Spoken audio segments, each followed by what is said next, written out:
Hi friends, 90 ஹிட்ஸோட நல்ல ஃபேவரட்டான பெட்டி கடையில் ₹1 2 கொடுக்குற கட்டை பால்கோவா அது எப்படி செய்யலாம் பார்க்கலாம் வாங்க. இந்த வீடியோ பிடிச்சிருந்தா லைக் பண்ணுங்கள், ஷேர் பண்ணுங்கள், மறக்காமல் சப்ஸ்கிரைப் பண்ணிடுங்க. வாங்க எப்படி பண்ணலாம் பார்க்கலாம் வாங்க.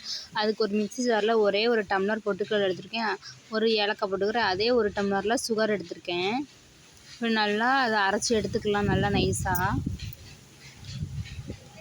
அப்புறம் ஒரு கடாயில் அதே டம்ளரில் அரை டம்ளர் நெய் இல்லாட்டி எண்ணெய், வாசனை இல்லாத ஆயில் எடுத்துக்கலாம். எண்ணெய் நல்லா ஹீட் ஆனதை அடுப்பை ஆஃப் பண்ணிக்கலாம். இது அப்படியே டேஸ்ட் வந்திருந்தது. நீங்கள் ட்ரை பண்ணி பாருங்கள், கண்டிப்பாக உங்களுக்கும் பிடிக்கும். இப்போ அரைச்சதை போட்டுக்கலாம். நம்மளுக்கு இது உதிரி உதிரியாக தான் இருக்கணும், அப்போ தான் சாப்பிட அதே மாதிரி இருக்கும். இந்த மாதிரி கட்டியாக இந்த மாதிரி வந்துருந்துச்சுன்னா கூட கொஞ்சம் பொட்டுக்கடலை மாவு சேர்த்துக்கிட்டு இந்த மாதிரி கட்டியாக அரேஞ்ச் பண்ணி பீஸ் பண்ணி எடுத்துக்கலாம். Okay friends,